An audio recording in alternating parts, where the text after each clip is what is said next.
আমরা যারা মিষ্টি খেতে খুবই পছন্দ করি সময়ের সময় কিন্তু মিষ্টি খাওয়ার ইচ্ছাটা জেগে ওঠে।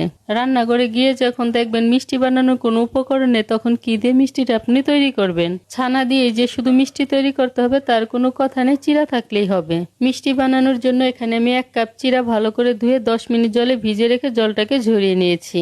এখন এর মধ্যে দিয়ে দিচ্ছি সামান্য পরিমাণ লবণ, চিনি আর 3 টেবিল চামচ সুজি দিয়ে সবকিছু ভালো করে মিশিয়ে নিচ্ছি। তারপর অল্প অল্প দুধ দিয়ে রুটির ডোয়ের মতো মেখে নিচ্ছি। দুধ দিয়ে ভালো করে মেখে নেওয়ার পর এখন এভাবে 20 মিনিটের জন্য রেখে দেবো, এতে করে সুজিটাও নরম হয়ে যাবে। 20 মিনিট ঢাকনা দিয়ে রেখে দেওয়ার পর এখন 1 টেবিল চামচ ঘি দিয়ে আবারও খুব ভালো করে মেখে নিচ্ছি। মাখাটা যত ভালো হবে মিষ্টিটা তত নরম আর তুলতুলে হবে। মেখে নেওয়া হয়ে গিয়েছে, এখন হাতে সামান্য পরিমাণ ঘি মেখে ছোট ছোট মিষ্টির মতো বানিয়ে নিচ্ছি। ভাজার জন্য প্যানে পরিমাণ মতো তেল দিয়ে তেলটাকে গরম করে নিয়েছি।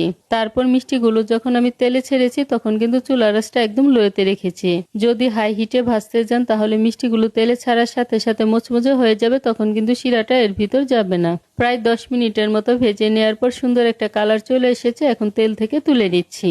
মিষ্টিগুলো শিরায় দেওয়ার জন্য শিরাটাকে আমি আগেই তৈরি করে নিয়েছি। এখানে 1 কাপ চিনি, 2টা এলাচ আর 1 কাপ জল দিয়ে পাতলা একটা শিরা তৈরি করে নিয়েছি। এখন ভেজে নেওয়া মিষ্টিগুলো এই শিরার মধ্যে দিয়ে দিচ্ছি। এখন মিষ্টিগুলোকে আমি হাই হিটে 10 মিনিটের জন্য জাল করে নিব।